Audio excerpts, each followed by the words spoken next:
Hello there, my sleepy citizens. Tonight, we journey into the shadowed streets of Gotham City, where mysteries lurk and the Dark Knight stands vigilant against the forces of chaos.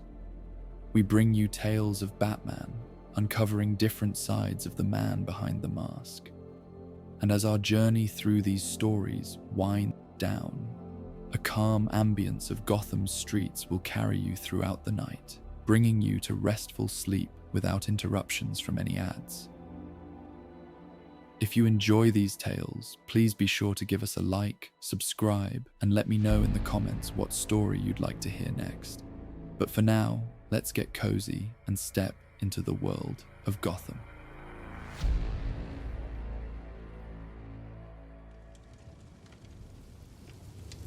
Rain fell on Gotham with the persistence of a grudge, each drop carrying the weight of 3 days' worth of storm clouds that had gathered over the city like an omen. The downpour transformed familiar streets into rushing rivers, turning alleyways into treacherous channels, where streetlights cast wavering reflections on water that never seemed to find its proper place. From the heights of Wayne Manor, the city below looked like a watercolor painting left in the rain, its edges blurred and colors running together in ways that suggested something fundamental had shifted. In the depths beneath the manor, the Batcave's lower levels had succumbed to the flood, forcing Bruce Wayne to relocate his evening preparations to the upper chambers. Candlelight flickered across stone walls as Alfred Pennyworth moved with quiet efficiency, preparing gear that would need to function in conditions neither of them had fully anticipated. The steady drip of water through ancient limestone provided a rhythm that seemed almost meditative if one could ignore the implications of what such flooding meant for the city above. "The weather service is calling it a 100-year storm, Master Bruce," Alfred said softly, his voice carrying the measured calm that had anchored Bruce through countless nights of uncertainty. "Though I suspect Gotham has seen worse in its time." He held up a modified rebreather, checking seals with the practiced eye of someone who understood that details meant the difference between life and death. "The mayor has declared a state of emergency, but emergency services are overwhelmed. The Narrows are particularly hard hit." Bruce accepted the equipment with hands that moved automatically through pre-patrol routines, but his mind was already descending into the city's. 3 people had disappeared in the past 2 days, all from the Narrows district where the storm's fury had been most concentrated. The official report spoke of swift currents and unstable structures, but the witness accounts suggested something more deliberate. Shadows moving beneath the water, shapes too large and purposeful to be debris. The candlelight caught the edges of the cowl as Bruce examined it, noting modifications Alfred had made for extended underwater operations. They had worked together in comfortable silence for over an hour, the storm's voice providing commentary through every window and drain. It was Alfred who finally gave voice to what both had been thinking. "The old aqueduct system," he said quietly, spreading architectural plans across a dry section of the cave's workbench. "Built in the 1800s, when Gotham's population was a fraction of what it is today. Most of the tunnels were sealed decades ago, but this storm..." He traced water-stained lines with one finger. "It's opened connections that haven't seen flow in living memory." Bruce studied the maps with the intensity he usually reserved for criminal profiles. The underground network was more extensive than most Gotham residents realized. A hidden circulatory system that had once brought clean water from distant mountains and carried waste safely away from the growing city. Urban development had gradually buried and forgotten most of it, but the bones remained. Concrete arteries and limestone chambers that remembered their original purpose. Wayland Jones was reported in this area 3 weeks ago, Bruce noted, pointing to a section of the map near Robinson Park, before the storm started, when the water levels were normal. He traced potential routes with the methodical patience of someone who understood that patterns reveal themselves only to those willing to wait. If he's made the tunnels his territory, the disappearances would make perfect sense, Alfred agreed. 3 victims, all taken from locations near old access points, all during the heaviest rain. When the sound of the storm would mask any cries for help, he folded the maps carefully, protecting them from the cave's increased humidity. But Master Bruce, the structural integrity of those tunnels after all these years, combined with the current water pressure... I know the risks, Bruce replied, though his tone carried gratitude for Alfred's concern. But if Jones is using the flood to hunt, then waiting for better conditions means more victims. He moved toward the modified batsuit, noting how Alfred had integrated flotation elements and additional oxygen reserves without compromising mobility. The rain won't last forever, but it's giving him advantages he's never had before. Alfred helped him into the suit with the practiced efficiency of decades, each piece fitted with care that spoke of deep understanding between them. The cape had been treated with waterproofing that wouldn't interfere with its aerodynamic properties, while the utility belt contained specialized equipment for underwater operations. As Bruce tested communication systems, Alfred's voice came through clearly despite the storm's interference. "I'll monitor from here," Alfred assured him. "The Weather Service radar shows the storm intensifying over the next few hours before it begins to break up. That gives you a window, but not a large one." He handed Bruce a modified grappling gun, its mechanism sealed against water damage. "And, Master Bruce, remember that Mr. Jones isn't simply a creature of instinct. He's survived in this city for years by being more intelligent than most people give him credit for." The reminder was well taken. Waylon Jones, killer croc to the media and most of GCPD, had indeed proven himself more than the mindless monster many assumed him to be. His condition had gradually transformed him over the years, giving him physical capabilities that bordered on the superhuman. But his mind remained sharp enough to make him dangerous in ways that went beyond brute strength. If he had claimed the flooded tunnels as territory, he would have done so with the cunning of a predator who understood both his environment and his prey. Bruce emerged from the cave through an exit that opened near the Gotham River, where the normally placid water now rushed with dangerous urgency.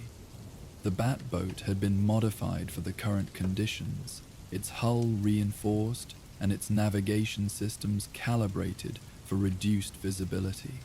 As he guided it through the swollen waterways, Alfred's voice provided a steady anchor through the communications system. First disappearance was Maria Santos, age 28, taken from the alley behind Mooney's Deli around 11 p.m. 2 nights ago.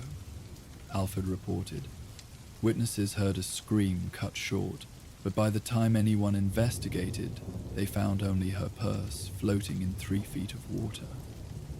The steady flow of information helped Bruce build a mental map of the hunting pattern. Second victim, Thomas Chen, disappeared yesterday afternoon near the old subway entrance on Covered Bridge.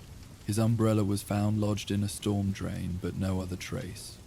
Bruce guided the boat through increasingly turbulent water, noting how the storm had transformed familiar landmarks into something alien and threatening. Street signs emerged from the flood like desperate hands, while debris formed impromptu dams that redirected currents in unpredictable ways. The third disappearance had occurred just hours before his patrol began. A teenager named Marcus Webb, who had been trying to help elderly residents evacuate their flooded apartments. "Noble kid," Alfred observed. According to his aunt, he'd been volunteering with emergency services since the storm started. She said he knew the neighborhood better than most adults, knew which buildings had basement access and which alleys flooded first. There was a pause as Alfred processed additional information. Was last seen near the old Wilson Foundry, where the storm drains connect to the original aqueduct system. The Foundry district had been abandoned for decades, its buildings slowly surrendering to time and weather. But the underground infrastructure remained, and the storm had activated systems that hadn't flowed in generations. Bruce anchored the boat at a relatively stable position and prepared to enter the water directly, his suit's systems automatically adjusting to the aquatic environment. The transition from air to water was jarring despite his preparation. The storm's voice became muffled, but somehow more omnipresent. A constant pressure that seemed to come from all directions. His suit's propulsion system engaged smoothly, carrying him through currents that would have been impossible to navigate by swimming alone.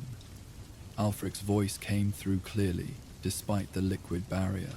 "Water temperature is holding steady at 52 degrees, Alfred noted.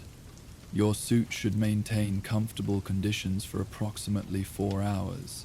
But I'd recommend shorter exposure if possible." The concern in his voice was subtle but unmistakable. "I'm tracking your position through the suit's GPS, but the signal may be intermittent once you enter the tunnel system." Bruce descended toward what his instruments indicated was an access point to the old aqueduct network. The water around him was murky with runoff and debris, reducing visibility to just a few feet, despite his cowl's enhanced optics. Navigation became a matter of feeling his way along submerged walls, using architectural features that had been built to guide water flow in specific directions. The entrance to the aqueduct system was larger than he had expected, a stone archway that had been crafted with the permanence that 19th century engineers brought to their work. As he passed through it, Bruce felt the water's movement change subtly. The chaotic currents of the flooded streets gave way to something more organized, more purposeful. The tunnels remembered their function even after decades of abandonment. "Remarkable craftsmanship," Alfred observed as Bruce described what he was seeing. Those tunnels were built to last centuries, not just decades. The stonework was designed to handle pressures that modern engineers might find excessive. His voice carried the appreciation of someone who understood the value of work done properly the first time. But Mr. Jones would understand that as well. He's had time to explore the system when it was dry, to learn its patterns and possibilities. The tunnel stretched ahead into darkness that even Bruce's enhanced vision couldn't fully penetrate. Water flowed around him with a steady current that suggested the system was functioning exactly as its designers had intended, channeling the storm's overflow through paths carved specifically for that purpose. But there were sounds in the water beyond the normal flow, subtle disturbances that spoke of movement that wasn't entirely natural. Bruce activated additional sensors, mapping the tunnel system as he progressed. The architecture was indeed impressive, with carefully calculated curves that maintained water pressure while minimizing erosion. Side passages branched off at regular intervals, some carrying their own currents, while others remained stagnant pools that had probably been dry for decades before the storm. It was in one of these side chambers that he found the first sign that he wasn't alone in the tunnel. Claw marks scored the stone walls in patterns that were clearly deliberate, not the random scratches that might result from debris carried by rushing water. The marks were fresh, carved deep enough to remain visible despite the current. They formed what might have been territorial markers, or perhaps directions that only their creator could fully understand. Alfred's voice carried recognition when Bruce described the discovery. "Mr. Jones has always been territorial," Alfred noted, "but these marks suggest something more sophisticated than simple animal behavior.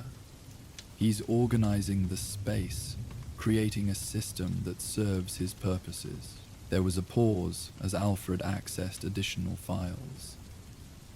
"His psychological profile indicates high intelligence despite his physical transformation. He's not simply adapting to the environment, he's actively modifying it." As if to confirm Alfred's assessment, Bruce detected evidence of deliberate construction ahead. A section of the tunnel had been partially blocked with carefully positioned debris, creating a choke point that would slow anyone trying to follow the main current. The barrier was sophisticated enough to maintain water flow while providing defensive advantages to anyone familiar with its design. It was the work of someone who understood both engineering principles and tactical planning. Beyond the barrier, the tunnel opened into a larger chamber that had probably served as a collection point in the original system. Here, multiple passages converged, creating a hub that connected different sections of the aqueduct network. The architecture was more elaborate, with carved details that spoke of civic pride and permanence. But it was what Bruce found floating in the chamber that confirmed his worst fears. Personal belongings drifted in the slow-moving water. A woman's purse, a man's wallet, items that matched the descriptions of what the missing persons had been carrying. They weren't randomly scattered as debris might be, but arranged, almost like trophies in specific locations around the chamber. The message was clear. This was someone's territory, and these were reminders of successful hunts. Master Bruce, Alfred's voice carried urgency despite its measured tone. I'm detecting movement in the water around your position, multiple sources approaching from different directions. The communication system crackled slightly as interference increased. Mr. Jones may not be alone down there. The realization hit Bruce even as his senses confirmed Alfred's warning. The missing persons hadn't all been taken as prey. At least one had survived long enough to be brought to this place. And if Waylon Jones was building something more than a simple lair, if he was creating a community of sorts in the depths beneath Gotham, then the situation was far more complex than a simple predator-prey relationship. Movement in the water confirmed his suspicions. A figure emerged from one of the side passages, not the reptilian bulk of Killer Croc, but a human form moving with the desperate efficiency of someone who had learned to navigate this environment out of pure necessity. As the figure drew closer, Bruce could see it was a young person, probably in their teens, wearing clothes that had been modified for underwater movement. "Please," the teenager gasped as they broke the surface in a pocket of air near the chamber's ceiling. "You have to help me. There are others. Marcus and Thomas, they're still alive, but..." The words came in a rush of relief and terror. "He's not just killing people. He's trying to save them. But he doesn't understand that bringing them down here..." The teenager's name was Jenny Rodriguez, and she had been missing for 6 days, longer than any of the official disappearances, suggesting she had been taken during the early stages of the storm. Her story emerged in fragments as Bruce helped her to a more stable position in the chamber, his suit's life support systems providing additional oxygen for both of them. "I was trying to get home from work when the water started rising really fast," she explained.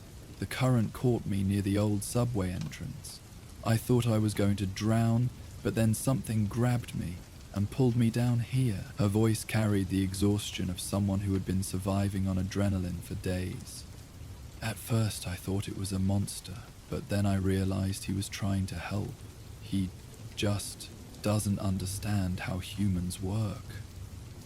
According to Jenny, Waylon Jones had indeed claimed the tunnel system as his territory, but not in the way Bruce had initially assumed. The physical transformation that had made him an outcast from human society had also given him capabilities that the flood had turned into advantages.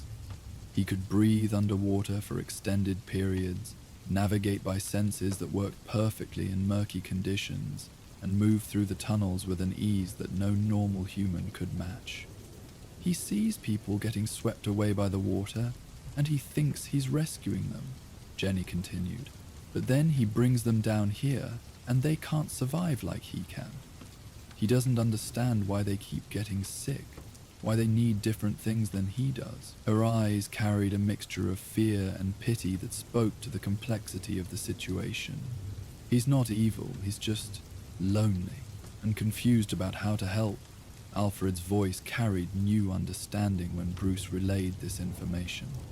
It would explain the territorial markings and the organized collection of personal items, he observed. Mr. Jones isn't hunting in the traditional sense. He's attempting to build a community, but his methods are incompatible with human physiology. There was a pause as Alfred processed the implications. The psychological profile makes more sense now. He's not a predator so much as a severely misguided protector. The revelation transformed Bruce's understanding of the situation entirely. This wasn't a case of a monster terrorizing innocent victims, but rather a tragedy of communication and fundamental incompatibility. Waylon Jones possessed the physical capabilities to survive and even thrive in the flooded tunnel system, but his attempts to extend that safety to others were killing them through exposure, hypothermia, and simple inability to adapt to an aquatic environment. Where are the others? Bruce asked Jenny, already formulating plans that would need to account for rescue rather than confrontation. Follow the main current deeper into the system, she replied. There's a big chamber where all the water comes together. He's made it into a kind of nest, I guess. That's where he takes everyone. Her expression grew more worried. But the water's been rising since yesterday. Even he's having trouble keeping everyone's heads above the surface. As if summoned by their conversation, a deep rumble echoed through the tunnel system. Not quite a roar, but a sound that carried intelligence and communication. Jenny's reaction was immediate recognition mixed with concern. That's him calling, she explained. He does that when he wants everyone to come back to the main chamber. Usually, it means he's found someone new or... She trailed off, but Bruce understood the implication. The sound might also indicate that one of Jones's rescued victims was in immediate distress. Bruce activated his suit's propulsion system, preparing to follow the current toward the main chamber Jenny had described. But before departing, he established a communication relay that would allow Alfred to maintain contact with Jenny while coordinating potential rescue operations from the surface. Master Bruce. Alfred's voice carried both caution and understanding. If Mr. Jones is indeed attempting to protect people, then approaching him as an adversary could endanger the very individuals you're trying to save. The observation was tactically sound, but complicated by the emotional reality of the situation. However, his methods are clearly unsustainable. Those people need medical attention and proper environmental conditions as soon as possible. The deeper tunnel system was a marvel of Victorian engineering, with arched ceilings that rose high enough to create air pockets even under current flood conditions. Bruce's progress was guided by the increasing strength of the water flow and by markings that Jones had left to help navigate the system. It became clear that the transformed man had spent considerable time exploring and mapping these tunnels, learning their patterns with the dedication of someone who had finally found a place where he belonged. The main chamber, when Bruce finally reached it, was larger and more complex than he had imagined possible. Multiple levels had been carved into the stone, creating platforms at different heights that could accommodate varying water levels. It was sophisticated construction that spoke to both Jones's intelligence and his commitment to making the space habitable. But the scene that greeted Bruce also confirmed the tragic futility of those efforts. 3 figures huddled on stone platforms that were barely above the current water level, their faces showing the exhaustion and hypothermia that came from prolonged exposure to cold, wet conditions. Thomas Chen was recognizable from his missing person photo, though he appeared to have lost considerable weight and showed signs of respiratory distress. Marcus Webb, the teenager who had been helping with evacuations, was in slightly better condition but clearly struggling with the environmental stress. The third figure was older, a woman Bruce didn't immediately recognize, but who matched the general description of Maria Santos. All three were alive, but their conditions ranged from poor to critical. They needed immediate medical attention and evacuation to proper facilities, but they were located deep in a flooded tunnel system that emergency services couldn't safely access. And watching over them with the protective intensity of a parent guarding children was Waylon Jones himself, Killer Croc, though the designation seemed increasingly inappropriate given the circumstances. His reptilian features carried genuine concern as he moved between the platforms, checking on each of his charges with surprising gentleness. When he noticed Bruce's arrival, his reaction was wariness rather than aggression. "You're not supposed to be here," Jones said, his voice carrying the deep tones that his transformed vocal cords produced. "This is a safe place. The water can't hurt anyone here." He gestured to the platforms with obvious pride. "I built it to keep people safe when the world above tries to drown them." Bruce remained still, recognizing that any sudden movement might be interpreted as a threat to Jones's carefully constructed sanctuary. "Waylon," he said quietly, using the man's real name deliberately, "these people are sick. They need help that you can't provide down here." Jones's expression shifted through confusion, denial, and growing recognition of a truth he had been trying to avoid. "They're safe here," he insisted, but with less conviction than before. "The water can't reach them on the platforms. I bring them food. I keep them warm." He trailed off, perhaps seeing his efforts through Bruce's eyes for the first time. "You saved them from drowning," Bruce acknowledged, recognizing the genuine heroism in Jones's actions, even as he understood their tragic consequences. "But humans can't survive in this environment long term. They need dry conditions, consistent warmth, medical care." He gestured to the three figures on the platforms. "Look at them, Waylon. Really look at them." The moment of recognition was painful to witness. Jones's reptilian features couldn't express emotion in conventionally human terms, but his body language conveyed the devastation of someone realizing that their attempts to help had actually caused harm. He moved from platform to platform, examining each person with new awareness of their deteriorating condition. "I was trying to save them," he said, his voice carrying bewilderment and loss. "The water was going to kill them, so I brought them somewhere safe. I don't understand why they're not getting better." Alfred's voice came through Bruce's communication system, gentle but urgent. "Master Bruce, I'm monitoring emergency services radio. They've managed to position a medical team near the old Wilson Foundry entrance. If you can guide the victims to that location."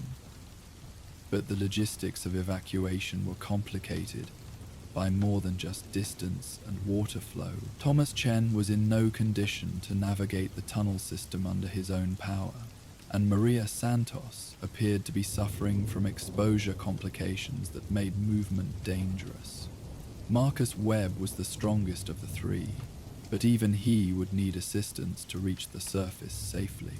"Waylon," Bruce said carefully, "I need your help to get these people to safety. You know these tunnels better than anyone. You're the only one who can guide them out safely." The request clearly conflicted with Jones's protective instincts. The tunnels had become his sanctuary, the one place where his transformed nature was an advantage rather than a liability. Leading the people he had tried to save back to the surface meant acknowledging that his efforts had been misguided, that his sanctuary couldn't provide what they needed. But it also meant accepting responsibility for their welfare in a broader sense. Jones studied each of the three victims again, his enhanced senses probably detecting signs of distress that weren't immediately visible to Bruce. When he spoke again, his voice carried reluctant acceptance. "The water's still rising," he admitted. "Even I can't keep the platforms dry much longer." He moved to Thomas Chen, lifting the man with surprising gentleness. "But if I take them back up there, back to where people will see me..." "I'll be with you," Bruce assured him. "We'll make sure they understand what really happened here." The evacuation process required careful coordination between Bruce's technical capabilities and Jones's intimate knowledge of the tunnel system. Alfred provided navigation support from the surface, tracking their progress and coordinating with emergency services to ensure medical teams would be ready. Jenny Rodriguez, who had remained in the secondary chamber, served as an additional guide and helped reassure the victims that they were being rescued rather than moved to a new form of captivity. The journey through the flooded tunnels took nearly 2 hours, with frequent stops to rest and ensure that the most seriously affected victims could continue. Jones proved invaluable, using his strength to carry those who couldn't swim independently, while his enhanced senses detected the safest routes through changing water conditions. His knowledge of the system's architecture allowed him to find air pockets and resting points that no one else would have noticed. As they progressed toward the surface, Bruce found himself reassessing everything he thought he knew about Waylon Jones. The man's transformation had indeed changed him in fundamental ways, but it hadn't eliminated his capacity for compassion or his desire to protect others. If anything, his enhanced physical capabilities had intensified his protective instincts while simultaneously isolating him from the people he wanted to help. "Master Bruce," Alfred's voice carried relief as they approached the final section of tunnel. "Medical teams are standing by and I've briefed the senior paramedic about the victim's conditions. They're prepared for hypothermia and prolonged exposure complications." The emergence from the tunnel system into the flooded streets felt like surfacing from another world entirely. Emergency vehicles lined the area with lights that cut through the storm's darkness, while medical personnel moved with practiced efficiency to assess and treat the rescued victims. Thomas Chen and Maria Santos were quickly loaded into ambulances, their conditions requiring immediate hospitalization.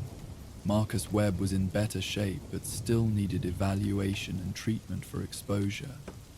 Jenny Rodriguez, who had survived the longest in the tunnels, served as a witness to what had actually occurred below ground. Her account to the emergency services coordinators painted a picture very different from the monster hunt that some had anticipated. She described Jones not as a predator, but as someone who had tried to help in the only way he understood, using capabilities that were both his greatest strength and the source of his tragic isolation.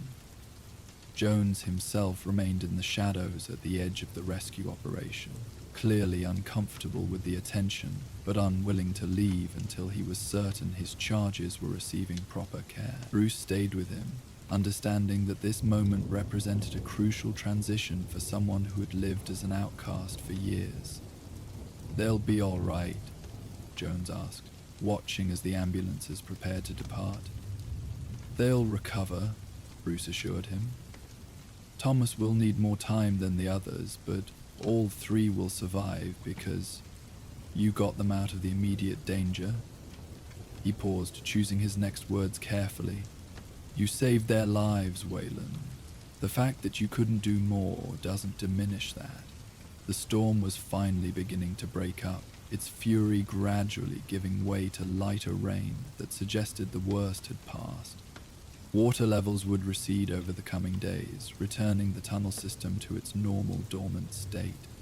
But the events of the past few days had changed something fundamental about how Jones saw himself and his place in Gotham's complex ecosystem. "I can't go back down there," he said quietly, not knowing that trying to help people the way I did, it hurts them.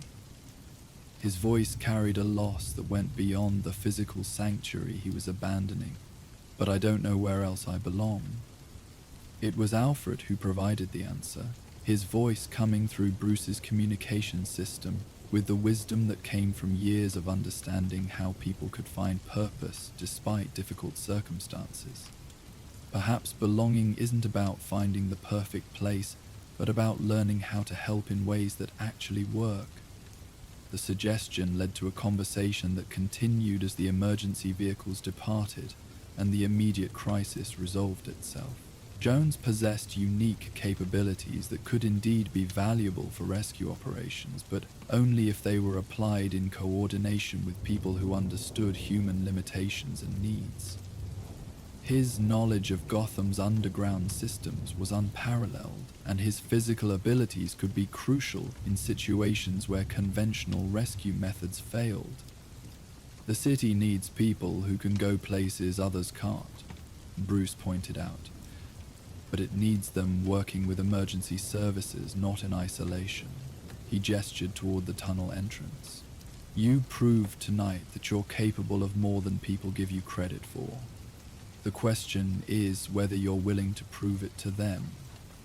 Jones's expression suggested he was considering possibilities that had never occurred to him before. His transformation had always been seen as something that separated him from human society, but the night's events had demonstrated that it could also be a bridge to helping that society in ways no one else could manage. As dawn approached and the storm finally exhausted itself, Bruce prepared to return to the cave. The floodwaters were already beginning to recede, revealing streets and buildings that would need days to recover from the storm's impact. But the real recovery would take longer, not just for the physical damage, but for the people who had been affected by events in the tunnels. Jenny Rodriguez had been reunited with her family and would need time to process her experience. But her account would help ensure that the official record reflected the complexity of what had actually occurred. Thomas Chen, Maria Santos, and Marcus Webb faced recovery periods that would be measured in weeks or months, but all were expected to make full recoveries. Their stories would become part of Gotham's unofficial mythology, tales of survival and unexpected rescue that added new layers to the city's endless capacity for both tragedy and redemption. Waylon Jones faced a different kind of recovery, one that involved reimagining his relationship with the city that had never quite known what to do with him. The conversation with Bruce had opened possibilities that would require careful development, ways of channeling his protective instincts and unique capabilities into forms of service that actually helped, rather than inadvertently harmed. As Bruce returned to Wayne Manor, Alfred was waiting with dry clothes and hot coffee, along with the quiet satisfaction that came from operations that ended with lives saved rather than lost. The Batcave's lower levels were still flooded, but the water was receding steadily as Gotham's drainage systems gradually caught up with the storm's legacy. Remarkable engineering, those old tunnels, Alfred observed as they reviewed the night's events. Built to last, and still serving their purpose after all these years. He paused, considering the broader implications. Rather like people in some ways. Sometimes the most valuable capabilities are the ones that seem incompatible with normal circumstances. Bruce nodded, understanding the connection Alfred was making. Gotham was full of people whose circumstances had transformed them in ways that seemed to separate them from conventional society. But the night's events had demonstrated that transformation didn't necessarily mean isolation, that apparent differences could sometimes be the foundation for unexpected forms of service and connection. The storm had passed, leaving behind a city that was waterlogged but not broken, damaged but not defeated. In the tunnels beneath Gotham, ancient systems continued their patient work of channeling water safely away from populated areas. Their Victorian engineering as reliable as ever, and somewhere in those depths, spaces that had briefly served as sanctuaries returned to their normal silence, ready to perform their intended function when the next great storm inevitably arrived. In the days that followed, Gotham would begin the familiar process of recovery and reconstruction. But it would also begin a more unusual process of integration, as one of its most misunderstood residents found new ways to use his unique capabilities in service of the community that had never quite known how to accept him. The storm had revealed hidden connections beneath the city's surface, not just in terms of architecture, but in terms of the human capacity for compassion, understanding, and second chances. Batman's patrol log would record the night as a successful rescue operation, but Bruce Wayne's private reflection would remember it as something more complex and ultimately more hopeful, a reminder that even in Gotham's darkest depths, the impulse to protect and serve could find expression in the most unexpression forms, bridging differences that seemed insurmountable and creating connections that transcended the apparent boundaries between monster and hero, isolation and community, the depths below and the world above. The weeks that followed brought changes that rippled through Gotham in ways both visible and subtle. The storm damage was repaired with the city's characteristic resilience, but the underground network had been forever altered by the flood's passage. Engineers who came to assess the old aqueduct system found it in better condition than anyone had expected, its Victorian stonework having survived decades of neglect with remarkable integrity. Some sections were even recommended for restoration, potentially bringing the forgotten waterways back into active service for the first time in generations. Jenny Rodriguez became something of a local celebrity, her story of survival and unexpected rescue capturing the imagination of news outlets and social media alike. But she handled the attention with wisdom beyond her years, consistently emphasizing that her rescuer hadn't been a monster, but rather someone who was trying to help in the only way he knew how. Her interviews painted a picture of Waylon Jones that was radically different from the sensationalized accounts that usually surrounded his name. "People keep asking me if I was scared," she told one reporter, her words carrying the thoughtful cadence of someone who had processed a transformative experience. "And yeah, I was terrified at first, but not because of him, because of the situation, because I thought I was going to die in that flood. He saved my life, and Thomas's life, and Marcus's, and Maria's. The fact that he didn't know how to do it perfectly doesn't make him a monster. Thomas Chen's recovery took longer than the others, his prolonged exposure to cold water having resulted in complications that required several weeks of hospitalization. But he echoed Jenny's assessment when he was finally able to speak to investigators. "I remember thinking I was drowning," he said quietly. "The current was too strong, I couldn't reach anything solid. Then something grabbed me and pulled me to safety. I didn't know what it was at the time, but looking back, I'm grateful. Someone cared enough to risk everything to save a stranger." Marcus Webb, the teenager who had been helping with evacuations when he was swept away, took a different lesson from his experience. His time in the tunnels had given him a unique perspective on both the city's hidden infrastructure and the people who lived in its margins. He began volunteering with organizations that provided services to Gotham's homeless population, driven by a new understanding of how easily someone could fall through the cracks of conventional society. Mr. Jones wasn't the first person I met down there who was just trying to survive. Marcus explained to his aunt one evening as they watched news coverage of the tunnel restoration project. "There are people all over this city who need help, but don't know how to ask for it, or who've been turned away so many times they've stopped trying. Maybe if we did better at taking care of everyone, situations like this wouldn't happen in the first place." Alfred found himself oddly moved by the young man's perspective, sharing Marcus's comments with Bruce during one of their evening conversations in the study. "Wise words from someone so young," Alfred observed, refilling Bruce's coffee cup with practiced precision. "It suggests that the night's events had educational value beyond the immediate rescue." Bruce nodded. His attention split between the financial reports spread before him and the deeper implications of what Alfred was suggesting. Wayne Enterprises had quietly funded several initiatives related to the storm's aftermath, including medical care for the rescued victims and structural assessments of the tunnel system. But Marcus's observations suggested opportunities for more systemic approaches to the problems that had created the crisis in the first place.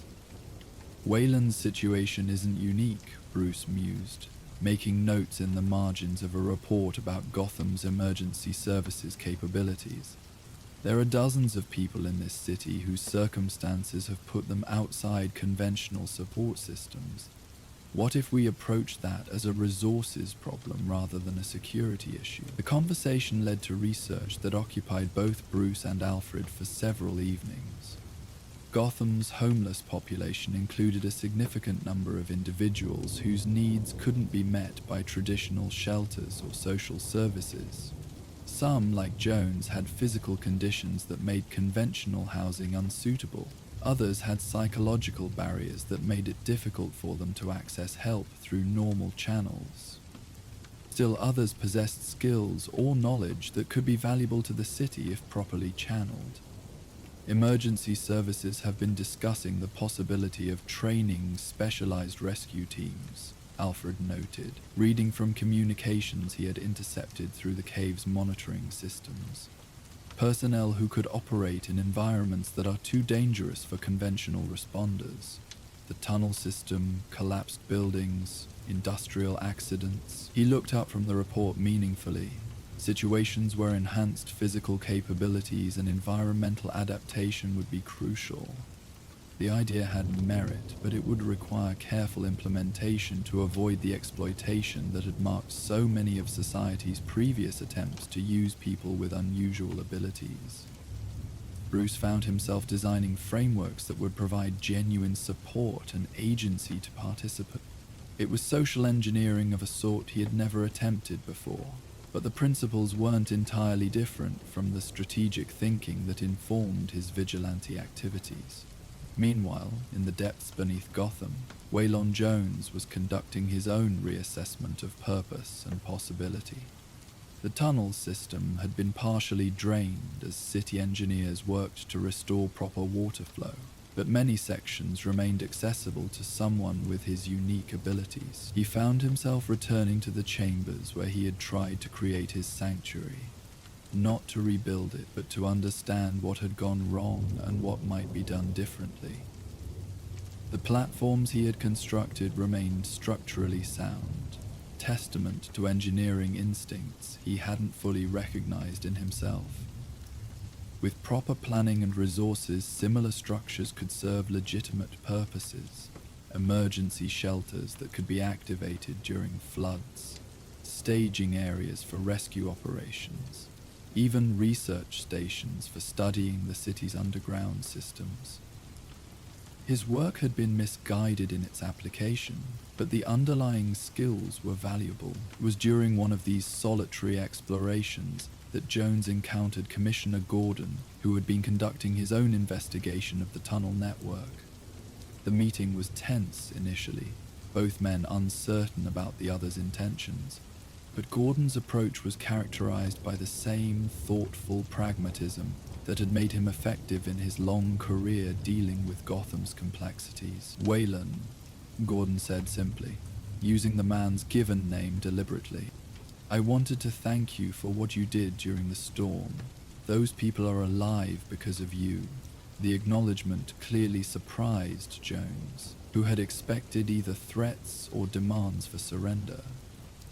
I didn't do it right, he replied, his voice carrying the self-recrimination that had haunted him since the rescue. I made them sicker instead of helping them get better. You did the best you could with what you knew, Gordon corrected gently, and when you learned better, you did better. That's more than I can say for a lot of people in this city. He gestured to the tunnel around them. The city engineers tell me these structures you built are remarkably well designed. They want to study them, maybe incorporate some of your techniques into official emergency protocols. The conversation that followed explored possibilities that neither man had anticipated. Gordon had been wrestling with the resource limitations that constantly hampered emergency services, while Jones possessed capabilities that could address some of those limitations if properly coordinated. The challenge was creating frameworks that would allow such cooperation without compromising the safety and agency of everyone involved. There's a new position being created, Gordon explained, emergency response specialist, focused on situations that require unconventional approaches. It would be civilian rather than police, reporting to the Emergency Management Office rather than GCPD. The pay isn't much, but it comes with benefits, training, and official recognition. He paused, studying Jones's reaction. Interested, the offer represented a fundamental shift in how Gotham might approach the challenges posed by residents whose circumstances had placed them outside conventional social structures. Rather than treating them as problems to be managed, the city would be recognizing them as resources to be supported and properly utilized.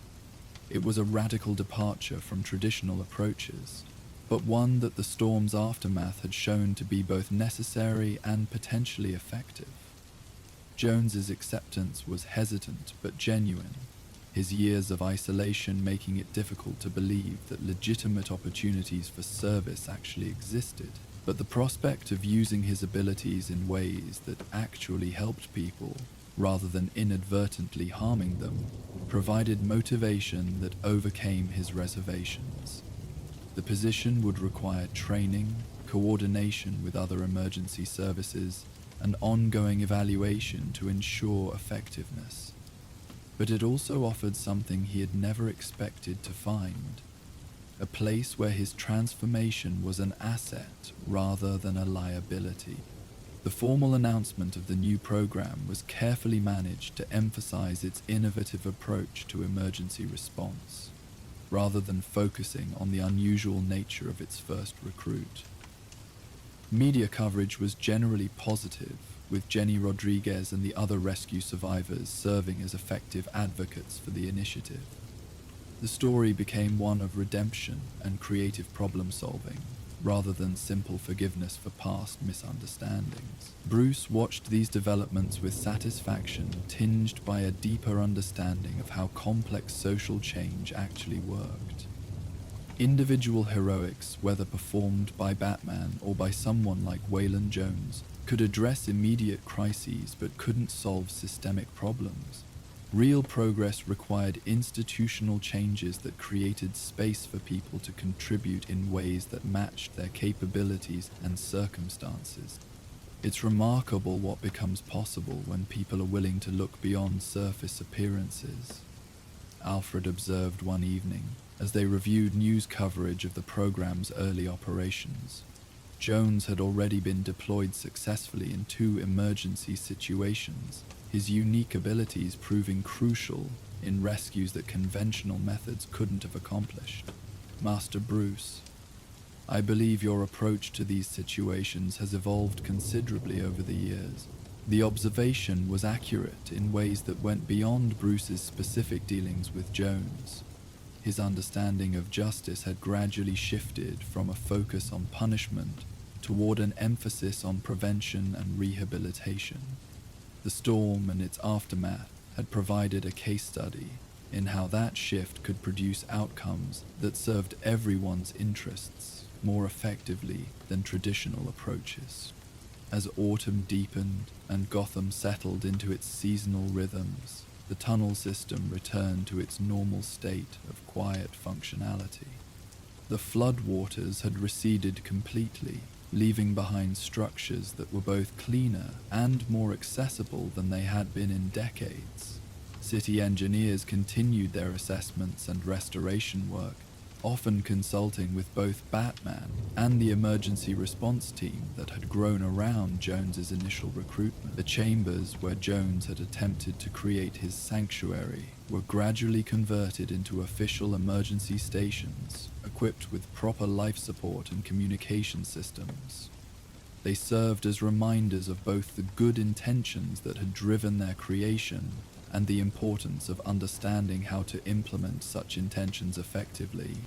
In a city where the line between heroism and disaster was often determined by knowledge and resources rather than motivation, they represented valuable lessons about the complexity of truly helping others.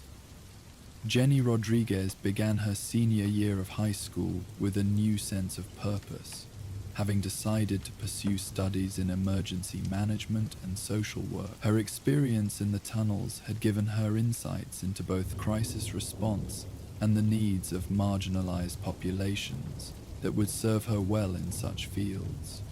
She maintained occasional contact with Jones, their shared experience having created a bond that transcended the unusual circumstances of their meeting. "He's not a monster," she would tell anyone who asked about her ordeal. "He's just someone who learned to survive in a world that didn't make room for him. The amazing thing isn't that he made mistakes trying to help, it's that he kept trying to help at all."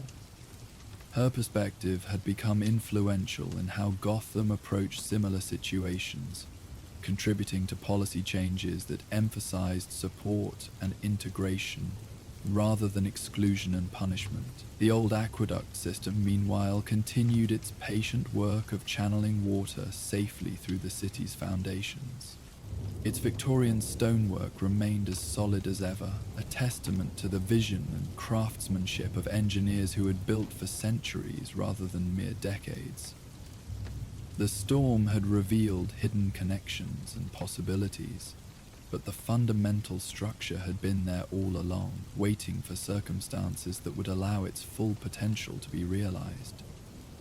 In the quiet hours before dawn, when Batman's patrol brought him near the tunnel entrances, Bruce sometimes detected the subtle signs of activity below, the movement of someone who belonged in those depths, who understood their patterns and possibilities in ways that no one else could match. It was a reminder that Gotham's protection came from many sources, some visible and celebrated, others working in shadow and silence, all contributing to the city's complex ecosystem of survival and service. The storm had passed, but its lessons remained, integrated into the city's evolving understanding of how to care for all its residents, even those who seemed most different from the norm. In the depths beneath Gotham's streets, ancient systems continued their work with new purpose and support, guided by those who had learned to see opportunity where others saw only obstacles, connection where others saw only isolation, hope where others saw only the impenetrable darkness of the depths below. The storm's aftermath had settled into memory by the time winter's first frost touched Gotham's windows, leaving crystalline patterns that caught the early morning light like fragments of shattered dreams. From the study windows of Wayne Manor, Bruce could see how the city had healed from the flood's wounds. Streets repaired, buildings restored, the underground systems flowing once again with Victorian precision. But healing, he had learned, was rarely as simple as reconstruction. "The weather service is predicting a quiet evening, Master Bruce," Alfred noted, setting down the morning tea with movements that spoke of decades of graceful routine. No storms forecast, no dramatic weather patterns, rather a welcome change after recent months. His voice carried the subtle satisfaction of someone who appreciated the value of ordinary peace. Bruce nodded, though his attention was drawn to something beyond the immediate forecast. The newspaper spread before him contained a small item buried on the third page. An art theft at the Gotham Museum of Fine Arts, notable more for its precision than its scale. A single piece taken from a collection of rare Byzantine jewelry, removed so skillfully that the theft hadn't been discovered until the next morning's inventory check. Professional work, Bruce observed, studying the details with the practiced eye of someone who understood the difference between random crime and calculated artistry. No alarms triggered, no damaged cases, security footage mysteriously corrupted for exactly 17 minutes. He traced the article's sparse details with one finger. Someone who knows the museum's systems intimately. Alfred moved closer, his own interest piqued by the analytical tone in Bruce's voice. A stolen piece? A Byzantine cat pendant, Bruce replied, though something in his expression suggested the detail carried significance beyond its obvious value. Century, part of a private collection donated last month.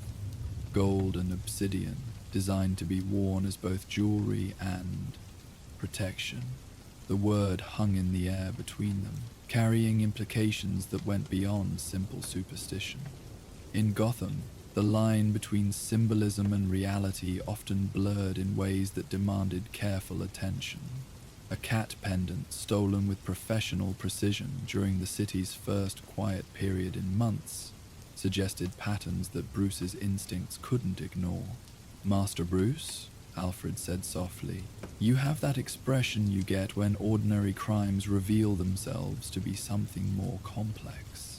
"Maybe," Bruce replied, folding the newspaper with deliberate care. "Or maybe I've just learned to recognize when Gotham's quiet periods are about to end." He stood, moving toward the window where frost patterns created their own intricate mysteries on the glass. "The storm taught us something about the connections hidden beneath the surface. But storms aren't the only thing that reveals what's been waiting in the shadows." Outside, the city stretched toward the horizon, under a sky that promised nothing more dramatic than ordinary winter weather. But Bruce had learned to read Gotham's moods in subtler signs than meteorological forecasts, in the rhythm of police reports, the patterns of seemingly unrelated incidents, the quality of silence that preceded both revelation and rain. Somewhere in those quiet streets, someone moved with the fluid grace of a predator who understood that the most successful hunts began not with dramatic announcements, but with the patient observation of prey who believed themselves safe. The storm had passed, but the night held different mysteries now, ones that required different skills to navigate and understand. The Byzantine cat pendant was beautiful, Bruce had to admit, studying the museum's catalogue photographs with enhanced optics that revealed details invisible to casual observation. But its beauty was the least interesting thing about it. The piece had been acquired as part of an estate donation, its provenance carefully documented back through generations of collectors who had valued it for reasons that went beyond artistic appreciation. Alfred appeared at his shoulder with the quiet efficiency that made him invaluable for exactly this kind of research. "The donor's family history makes for interesting reading," he observed, placing a folder beside the catalogue. "Old Gotham bloodlines, the kind that built fortunes during the city's expansion and kept detailed records of their acquisitions." He paused meaningfully, including some rather specific notations about this particular piece's practical applications. Bruce opened the folder, finding documentation that confirmed his growing suspicions. The pendant hadn't been stolen for its monetary value, significant though that might be. Someone had taken it for reasons that related to its history, its symbolism, or perhaps its rumored properties as a tool for those who moved through the night with purposes that daylight couldn't accommodate. "Professional cat burglar with an interest in Byzantine jewelry," Bruce mused, though his tone suggested he was thinking aloud rather than drawing conclusions. "Someone who understands both art history and security systems, who can move through the museum without triggering detection, who knows exactly what they want and how to get it, and who chose to make their move during Gotham's first peaceful week in months," Alfred added, almost as if they were waiting for the city's attention to be focused elsewhere, for the dramatic events to subside so that quieter work could proceed unnoticed. The observation was astute, fitting patterns that Bruce recognized from years of studying how Gotham's various operators adapted their methods to changing circumstances. The storm and its aftermath, had indeed consumed the city's attention, creating opportunities for those patient enough to wait for the right moment to act. As evening approached, Bruce found himself preparing for a different kind of patrol than those that had characterized recent weeks. No emergency calls, no dramatic rescues, no immediate crises demanding intervention. Instead, the night promised the subtle work of tracking someone who preferred shadows to spotlights, who understood that true artistry lay not in grand gestures, but in perfect execution of carefully planned operations. The frost on Wayne Manor's windows had thickened as temperatures dropped, creating patterns that would have seemed random to casual observation, but that revealed their underlying mathematics to anyone who understood how natural forces shape themselves according to invisible laws. It was a reminder that even in apparent chaos, patterns existed for those who knew how to recognize them. Somewhere in Gotham's quiet streets, those patterns were about to intersect in ways that would test everything Bruce had learned about the delicate balance between pursuit and understanding, between justice and the recognition that some crimes revealed more about the criminal's circumstances than their character. The storm had taught him about the connections hidden beneath the surface of obvious events. Now the silence would teach him about the mysteries that moved like shadows across broken glass, leaving traces that only the most careful observation could detect and interpret. The night was calling, but tonight it spoke in whispers rather than roars, promising revelations that would come not through dramatic confrontation, but through the patient art of seeing what others missed, understanding what others dismissed as merely beautiful or merely stolen. The Byzantine cat pendant was out there somewhere, in hands that had taken it for reasons that went beyond simple theft. And those hands, Bruce suspected, belonged to someone whose own story was as complex and layered as the ancient jewelry they had chosen to claim. The hunt was about to begin, but this time the prey might prove to be the hunter, and the hunter might discover that some mysteries were best solved through understanding rather than capture. Rain began to fall as Bruce prepared to enter the night, each drop catching the light from Wayne Manor's windows before shattering against glass that reflected back not just the approaching darkness, but the infinite complexity of a city where every shadow held stories waiting to be discovered, understood, and perhaps, if one was very careful and very patient, even forgiven. Thunder rolled across Gotham's skyline like a warning, its deep voice echoing between glass towers that stretched towards storm-deafened clouds. Rain hammered against the windows of the Gotham Museum of History, each droplet catching the security lights and creating patterns that shifted like liquid diamonds across the polished marble floors. Batman stood in the museum's main gallery, studying a crime scene that defied easy explanation. The Hartwell diamond, a 50-carat blue stone that had once adorned the ceremonial chain of Gotham's first mayor, was gone. Its display case stood open, the sophisticated alarm system disabled with surgical precision.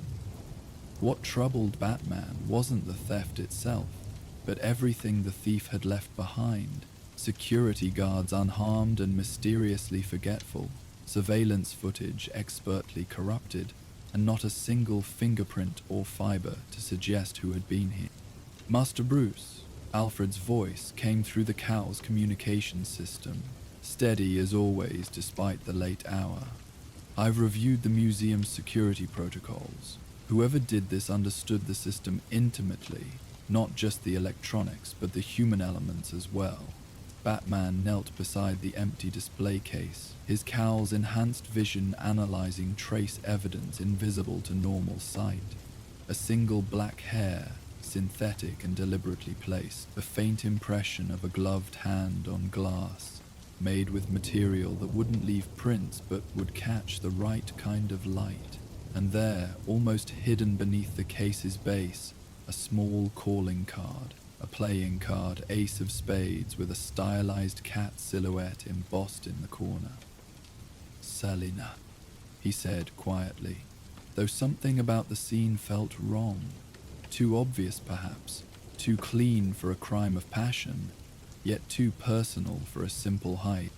The storm outside intensified, rain now coming in sheets that blurred the city lights into impressionistic smears of color.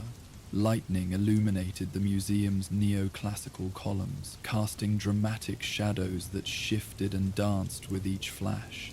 In weather like this, most of Gotham's criminals would be seeking shelter, waiting for clearer skies. But Catwoman had always been different. She moved through the city like she owned it, regardless of condition. Dr. Sarah Chen, the museum's chief archivist, approached with careful steps, her usually pristine appearance disheveled by the night's events. "Detective Batman," she said formally, though her voice carried undertones of distress. "I've been researching the Hartwell diamond's provenance since the theft was discovered. There are irregularities in its history that weren't included in the public documentation." She handed him a leather portfolio filled with photocopied documents, some dating back nearly a century. The diamond wasn't just ceremonial. Mayor Hartwell used it as collateral for several questionable land deals in the 1920s. When he was murdered, officially a robbery though the diamond was left untouched, those contracts became legally complicated. Batman scanned the documents with practiced efficiency. Names jumped out at him: shell companies, offshore accounts, property transfers that had shaped modern Gotham's development. "Deeds contracts are still active." "Technically, yes. The diamond's ownership was never properly resolved after Hartwell's death. Whoever possesses it could potentially make claims on significant portions of downtown Gotham." Dr. Chen's hands trembled slightly as she spoke. Properties worth hundreds of millions of dollars, all tied to a legal technicality that's been buried in bureaucracy for decades. "And someone wants those claims activated," Batman concluded. Rain continued its assault on the museum's windows, the sound creating a steady backdrop to their conversation. "But why now? What's changed?" "The Gotham City Council is voting next week on the downtown redevelopment project," Dr. Chen explained. "If these historical claims were to surface before then," she trailed off, the implications clear. The theft wasn't about the diamond's monetary value. It was about the power it represented, the ability to disrupt or control one of Gotham's largest urban planning initiatives. Batman's cowl chimed softly. "Oracle here," Barbara Gordon's voice carried through the secure channel. "I've been monitoring police frequencies. 3 separate reports of someone on the rooftops near the financial district, moving fast despite the weather. Matches Catwoman's movement patterns. Vector, heading toward the old Meridian building, that condemned skyscraper on 5th and Lexington. Been empty since the renovation project was cancelled last year." Batman knew the building well. 40 stories of Art Deco architecture, beautiful from the outside, but gutted within. It would provide perfect cover for someone who needed privacy, and didn't mind the risk of unstable floors and exposed electrical systems. The kind of place Selina Kyle would choose for a temporary hideout, especially if she needed to examine something valuable without interruption. "I'm en route," he told Oracle, then turned to Dr. Chen. "Keep researching those contracts. I need to understand every legal implication of the diamond's ownership." "Be careful," the archivist said as he prepared to leave. "The people involved in those original deals, their descendants still have significant influence in Gotham. If they discover their family secrets are being investigated..." Batman nodded grimly. In Gotham, the past had a way of reaching into the present with sharp claws, especially when money and power were involved. He launched his grappling hook toward the museum's skylights, ascending through the storm toward the glass ceiling that separated him from the night. The rain hit him like a physical force as he emerged onto the museum's roof. Wind howled between the city's towers, carrying the scent of ozone and urban runoff. Lightning split the sky with increasing frequency, each flash revealing the jagged silhouette of Gotham's skyline, like a photograph negative burned into the darkness. Batman's cape snapped in the wind as he launched himself from the museum's neoclassical pediment toward the first of many rooftops that would carry him across the city. The financial district's glass towers rose ahead of him, like crystalline monuments to corporate power, their surfaces reflecting the storm's fury in endless, fractured patterns. Moving through Gotham during a thunderstorm required different techniques than his usual patrol methods. Rain made surfaces slippery, wind affected the trajectory of his grappling lines, and lightning posed a genuine threat to anyone carrying as much electronic equipment as his cowl contained. But the storm also provided cover. Sound muffled by thunder, movement obscured by sheets of rain, heat signatures dispersed by the constant downpour. He reached the Meridian Building's Art Deco crown just as another lightning bolt illuminated the city. The building's upper floors were dark, their windows long since shattered or boarded over. But there, on the 37th floor, a faint glow suggested someone had found a way to generate power in the abandoned structure. Batman descended the building's exterior with careful precision, testing each handhold before committing his weight. The Meridian's facade was covered in decorative stonework that provided numerous gripping points, but decades of weather and neglect had weakened the mortar. One careless move could send chunks of masonry plummeting to the street below. Through a broken window, he glimpsed the scene inside. Selina Kyle, Catwoman, knelt beside a makeshift table created from stacked construction materials. The Hartwell diamond caught the light of several battery-poised vellied lamps, its blue facets throwing complex patterns across the abandoned office space. But she wasn't admiring the jewel's beauty. Instead, she was photographing it methodically, documenting every angle with professional thoroughness. "I know you're there," she said without looking up from her work. "The rain might muffle sound, but it doesn't hide that brooding presence of yours."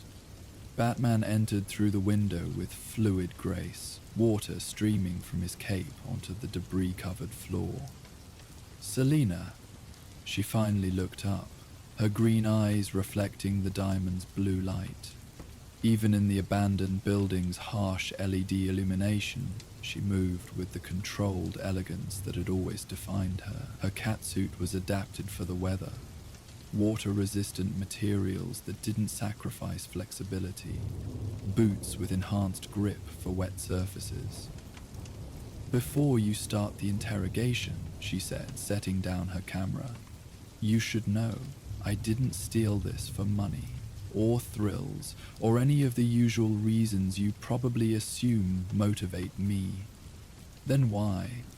Batman kept his distance, though he noticed she made no move toward the diamond. Her body language suggested wariness rather than defensiveness. She was prepared to run, but not to fight. "Because someone hired me to steal it, and I discovered why they wanted it. The same reason they killed my informant 3 days ago."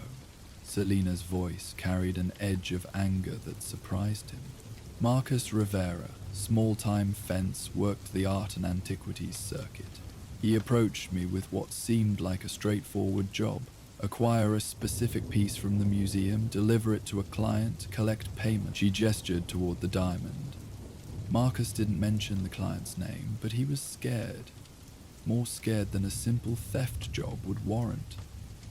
When I pressed him for details, he said it involved old Gotham money and people who made problems disappear permanently.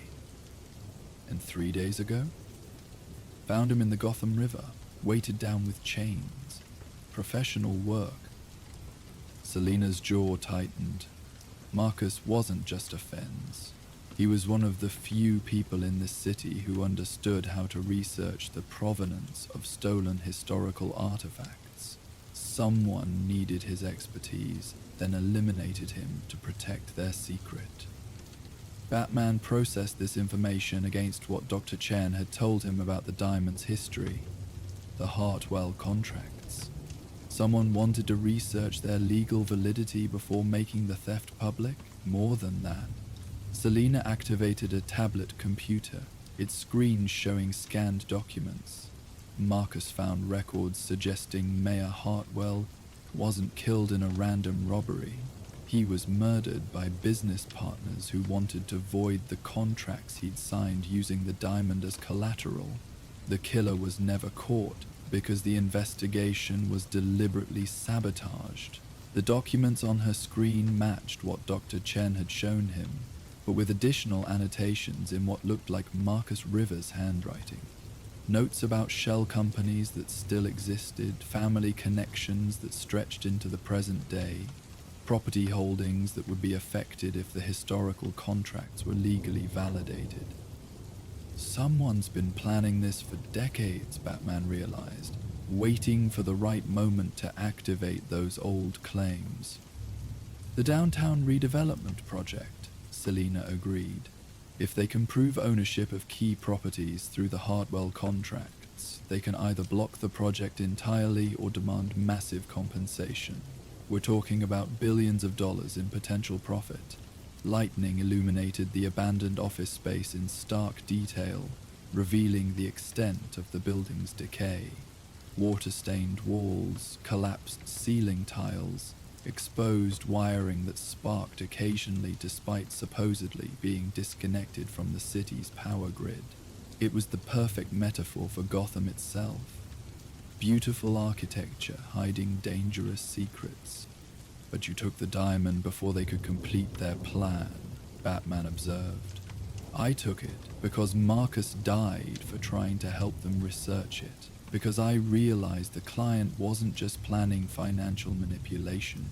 They were willing to kill anyone who could expose the truth about Mayor Hartwell's murder. Selina's voice carried conviction that surprised him with its intensity. Some thefts are about profit. This one's about justice. Batman found himself believing her. Despite years of experience that suggested skepticism, Selina had always operated by her own moral code, but that code was more consistent than many gave her credit for. She stole from those who could afford the loss, avoided unnecessary violence, and had her own standards about which jobs she would and wouldn't accept. "Who hired you?" he asked. "That's where things get complicated." She closed the tablet, her expression troubled.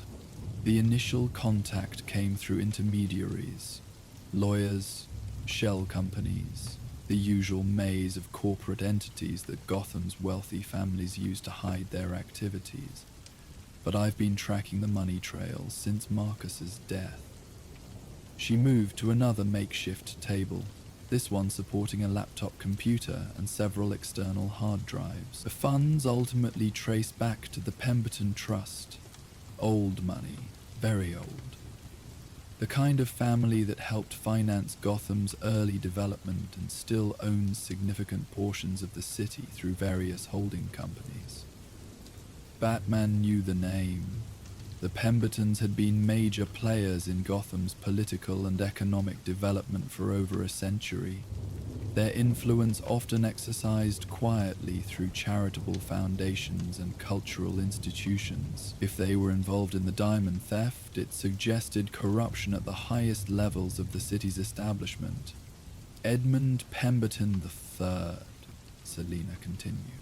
Current head of the family trust, city council member, chairman of the downtown redevelopment committee. He's in a position to know exactly which properties would be affected by the Hartwell contracts, and to manipulate the legal proceedings to his family's advantage.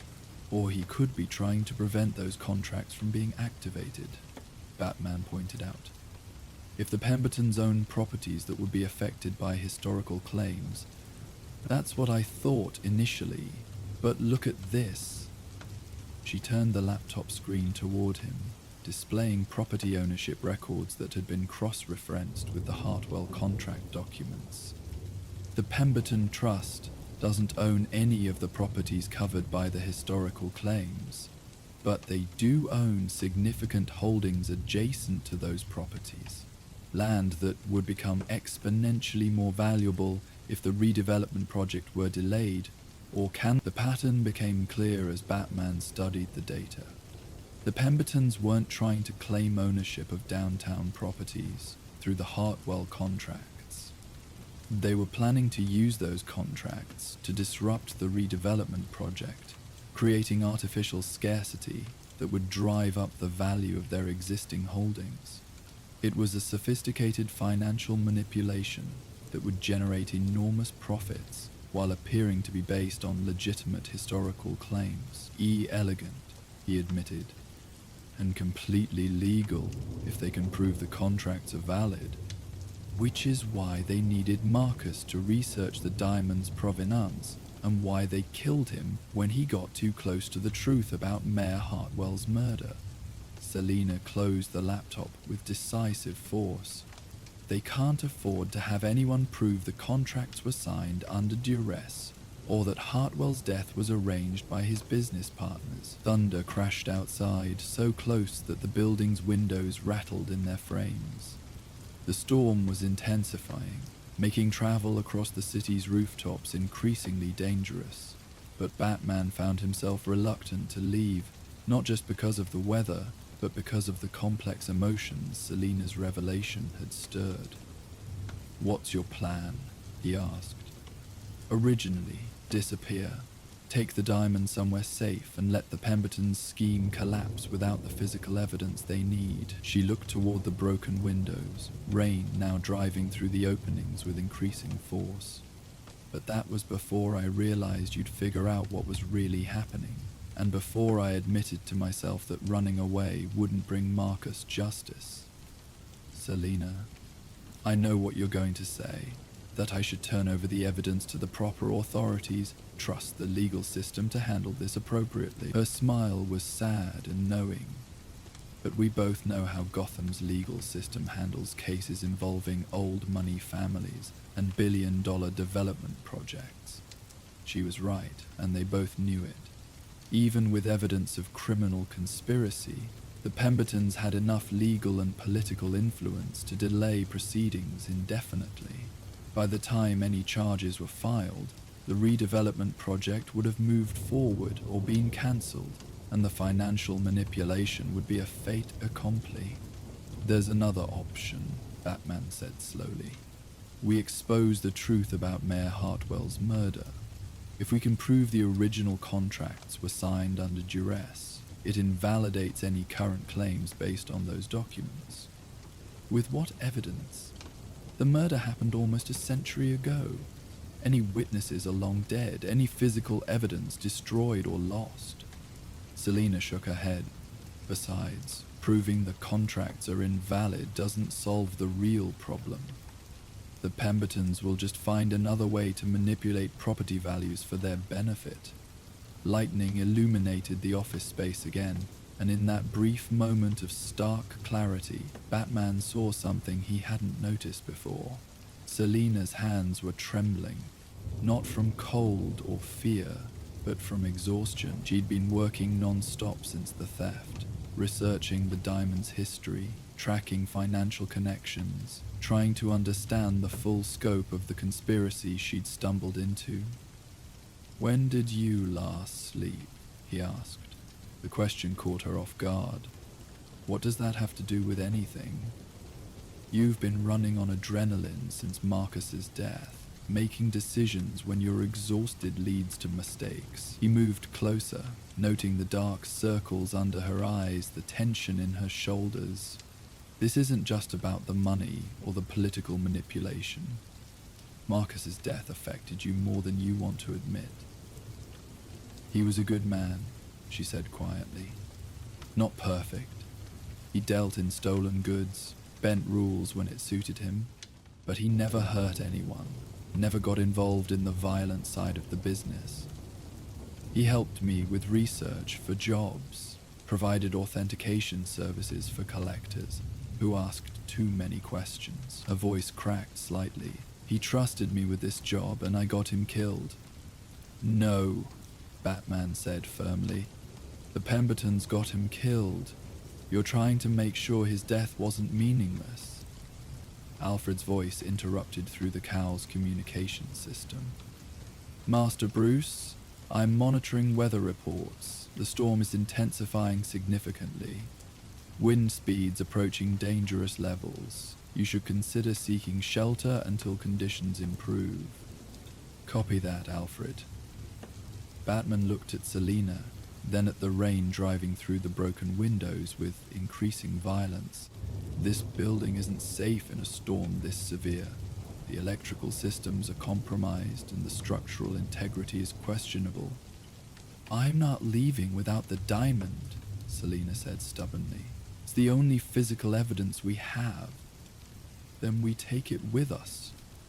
There's a safe house 6 blocks from here, Wayne Enterprises property, climate-controlled, secure communications. He paused, knowing his next words would surprise her. We can analyze the evidence properly there, develop a plan that doesn't require you to disappear from Gotham permanently. She studied his face for a long moment, as if trying to read his motivations. You're offering to help me, not arrest me, not confiscate the evidence. Actually, help me.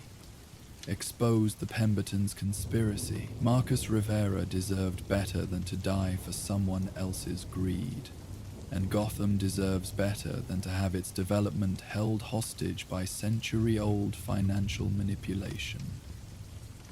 Batman moved toward the diamond, noting how its facets caught and scattered the LED light.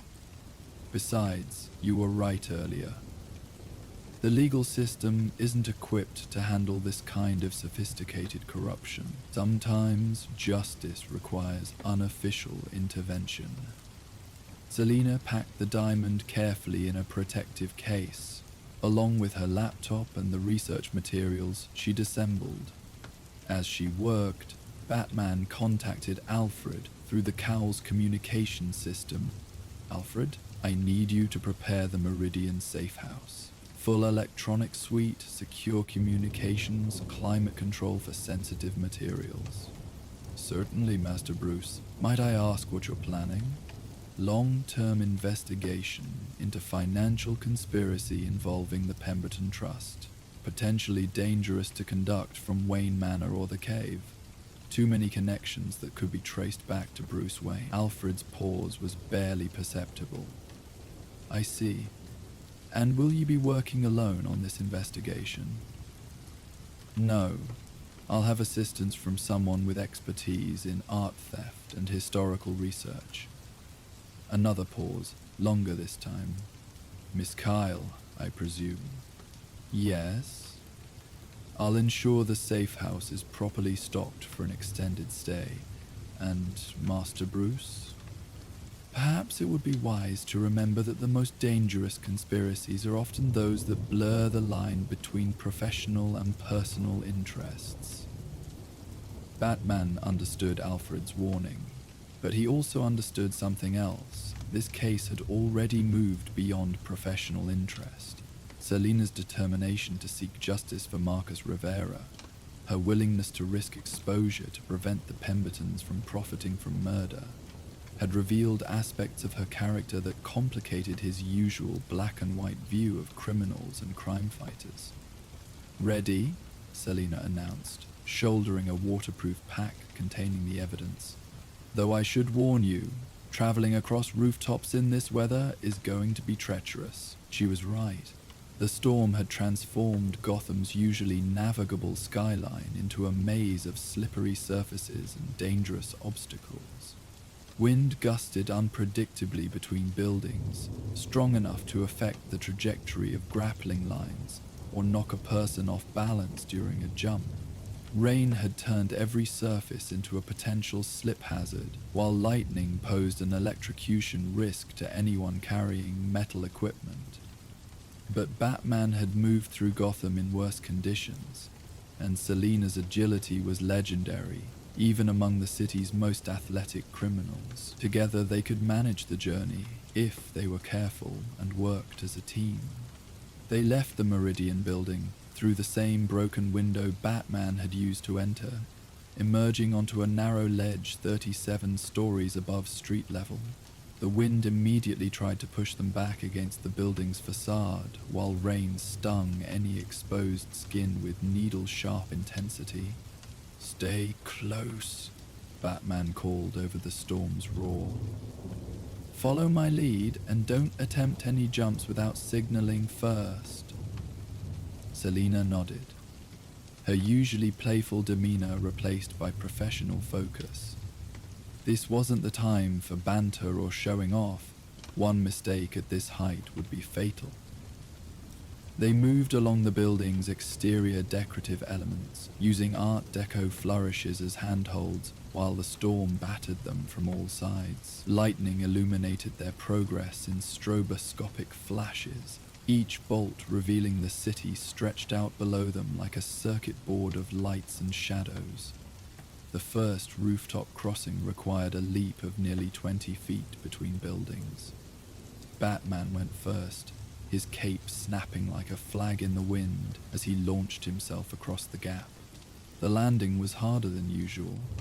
The target rooftop was slick with rain, and he had to roll to absorb the impact without losing his footing. Selina followed a moment later, her leap more graceful but equally dangerous. She landed in a crouch beside him, water streaming from her catsuit as she immediately prepared for the next phase of their journey. "2 more buildings, then we can use internal passages for the final approach," Batman told her, raising his voice to be heard over the thunder. They continued across the financial district's rooftops, each crossing requiring careful calculation of wind speeds, surface conditions, and the constantly changing visibility created by sheets of rain. Twice they had to wait for lightning to pass before attempting particularly exposed jumps, standing pressed against air conditioning units or elevator housings while electricity split the sky around them. The safe house occupied the top floor of a nondescript office building that Wayne Enterprises used for storage and occasional meetings. From the outside, it appeared to be just another corporate facility. Inside, it contained surveillance equipment, secure communications gear, and climate-controlled storage for sensitive materials. Everything they would need for an extended investigation. Batman activated the building's security systems as they entered, ensuring privacy while they worked. Selina immediately began setting up her research materials on a conference table that Alfred had already prepared, with additional lighting and magnification equipment. "Impressive," she said, examining the laboratory quill setup. "Your butler certainly knows how to anticipate needs." "Alfred has decades of experience supporting investigations of various kinds," Batman replied, "and he knows down that the interminable operations of proper equipment for analyzing evidence." As if summoned by his name, Alfred's voice came through the building's intercom system. "Master Bruce, I've taken the liberty of preparing refreshments and establishing secure connections to several databases that might prove useful for historical research. Miss Kyle, I trust you'll find the accommodations adequate for your work." "More than adequate," Selina replied, genuine appreciation in her voice. "Thank you." "My pleasure. I should mention that I've also been researching the Pemberton family's financial activities, focusing on their involvement in historical preservation and urban development projects. There are some interesting patterns that might be relevant to your investigation."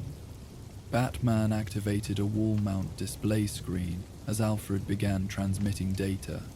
Financial records, property transactions, political contributions, and charitable donations appeared in interconnected diagrams that revealed the scope of the Pemberton Trust's influence throughout Gotham.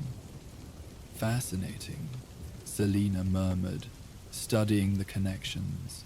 They've been positioning themselves for this manipulation for decades. Look at these property acquisitions.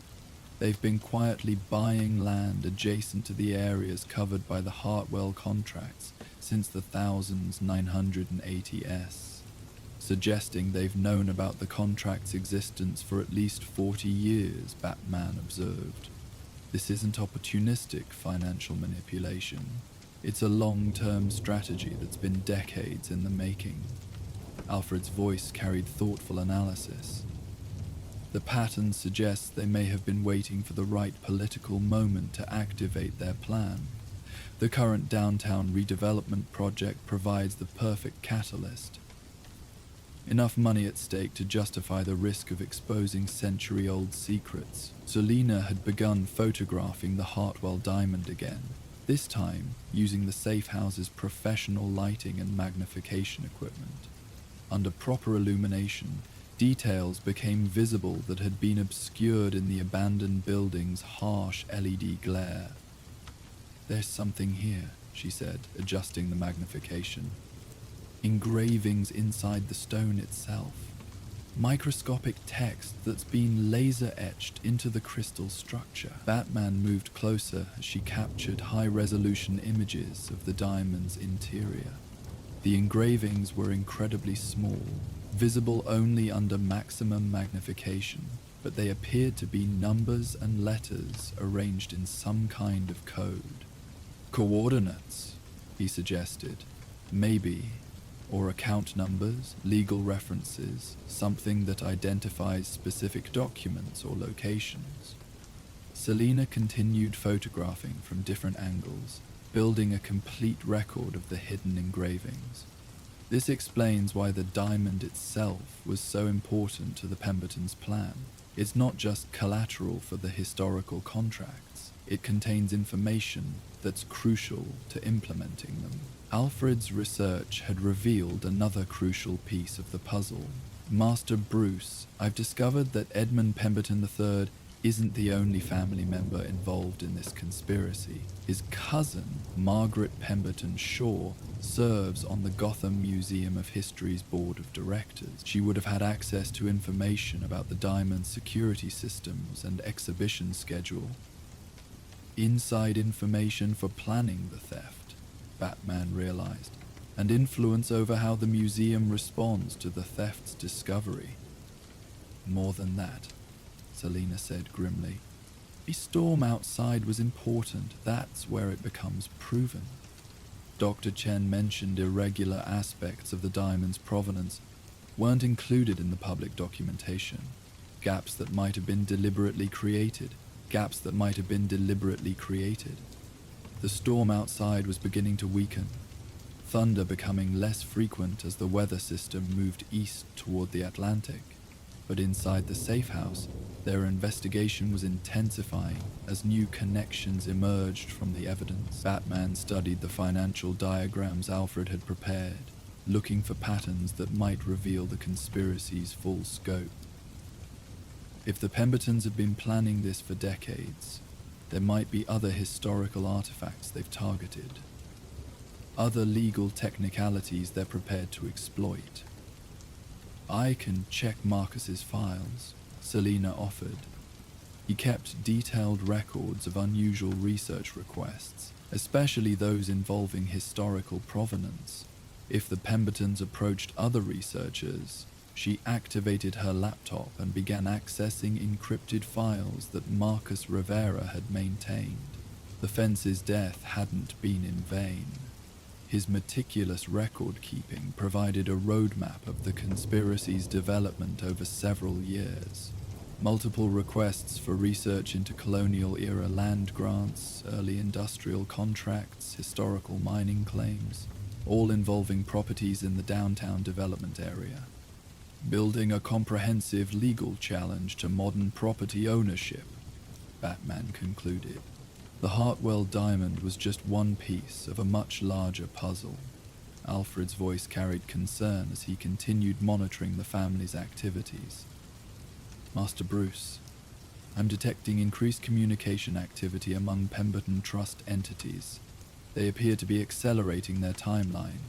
possibly because they've realized the diamond has been stolen.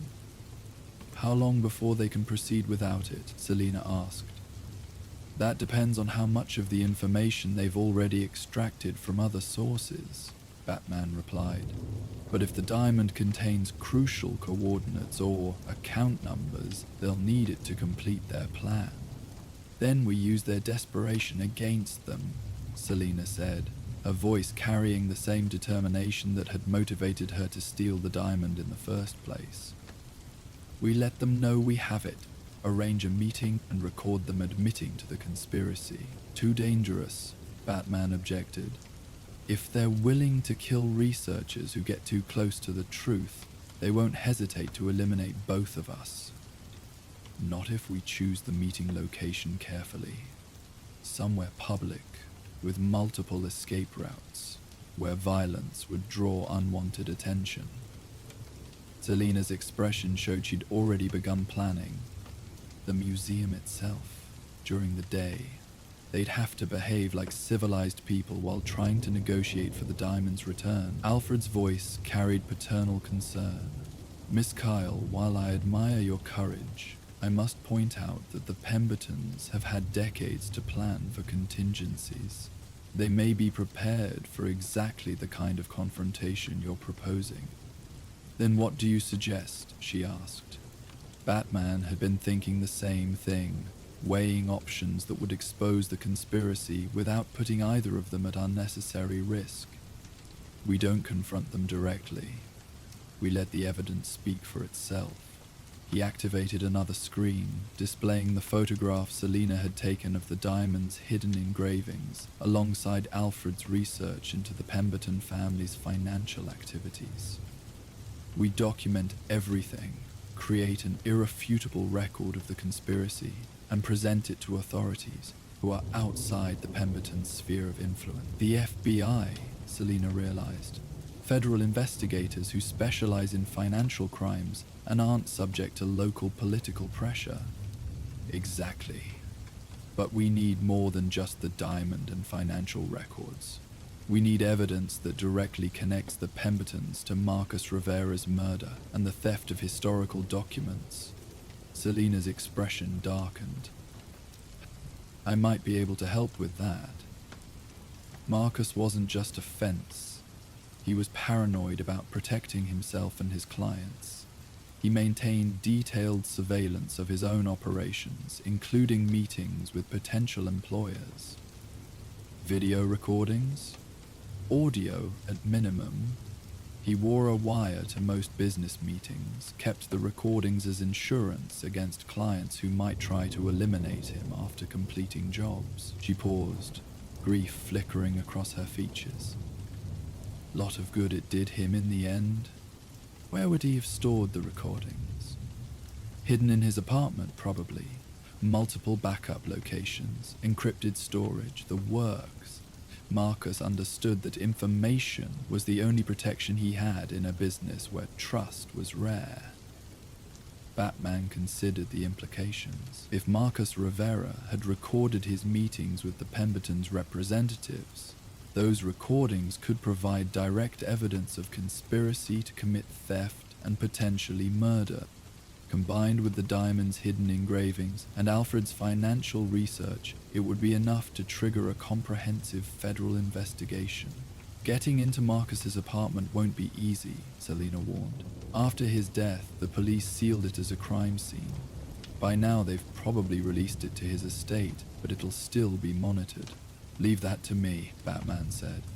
Oracle can provide real-time surveillance data, help us avoid detection while we search for the recordings. Alfred's voice carried cautious optimism. If I may suggest, Master Bruce, this approach has the advantage of working within legal channels while still achieving justice for Mr. Rivera. The federal authorities have resources and jurisdiction that local law enforcement lacks. And it keeps both of us out of prison, Selina added with grim humor. Though I have to admit, the idea of watching the Pembertons get arrested by federal agents has a certain poetic appeal. The storm outside had finally passed.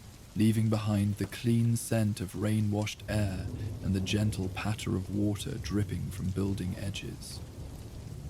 Through the safe house's windows, they could see Gotham's lights beginning to emerge from behind the clouds, the city's eternal glow undimmed by the night's tempest. "We should move while we have darkness," Batman suggested. "Marcus's apartment is in the Bowery. Easier to approach without being seen if we leave now." Selina packed the diamond and her research materials with practiced efficiency, though Batman noticed she handled Marcus Rivera's files with particular care. The fence's death had affected her more deeply than she'd initially admitted, not just as a professional setback, but as a personal loss. "Tell me about him," Batman said as they prepared to leave the safe house. "Marcus, what was he like as a person?" Selina paused in her packing, surprised by the question.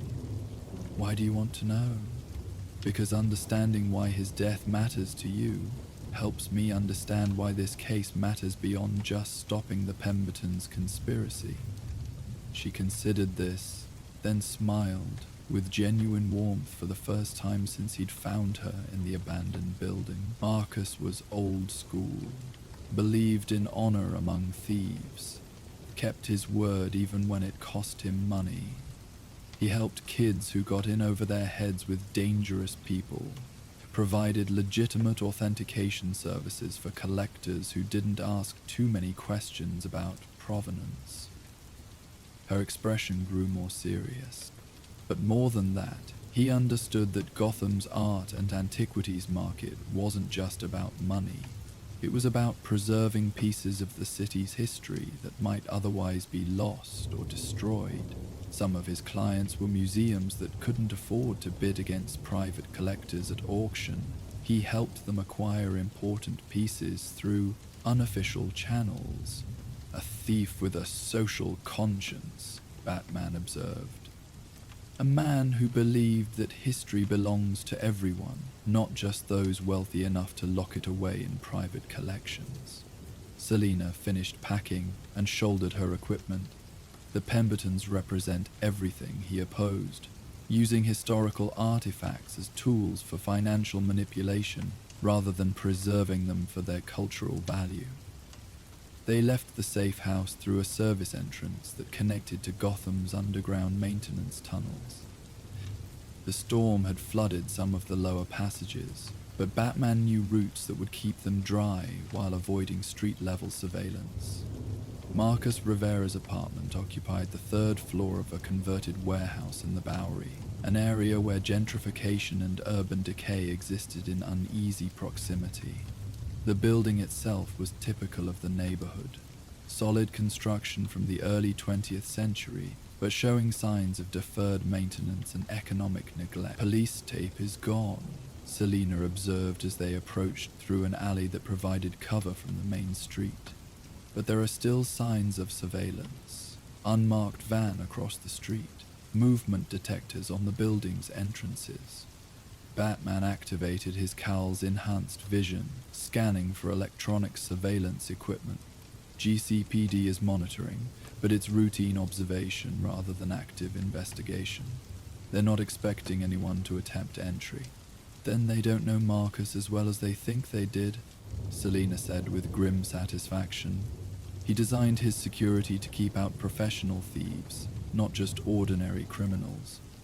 They gained access to the building through a skylight that Marcus had apparently modified for emergency escape purposes. His apartment was a testament to organized paranoia, multiple locks on reinforced doors, surveillance cameras monitoring the hallways, and what appeared to be a sophisticated alarm system that had been disabled by police investigators. "They searched thoroughly," Batman observed, noting the careful way furniture had been moved and replaced. "But they were looking for evidence of criminal activity, not hidden surveillance equipment." Selina moved through the apartment with familiarity that suggested she'd been there before. "Marcus showed me his security setup when we first started working together. Professional courtesy. He wanted me to know how seriously he took operational security." She led him to what appeared to be an ordinary bookshelf, filled with art history volumes and auction catalogues. But when she removed 3 specific books in a precise sequence, a hidden panel slid aside to reveal a compact recording studio built into the wall cavity. Every meeting, every phone call, every negotiation, she said, activating equipment that looked more sophisticated than anything the police would have expected to find in a fence's apartment. Marcus recorded everything and stored multiple copies in different locations. The recording system was designed for long-term storage and easy retrieval. Files were organized by date, client code names, and subject matter. Selena's fingers moved across the interface with practiced efficiency, searching for entries related to the Hartwell diamond job. "Here," she said, isolating a series of recordings from 3 weeks earlier.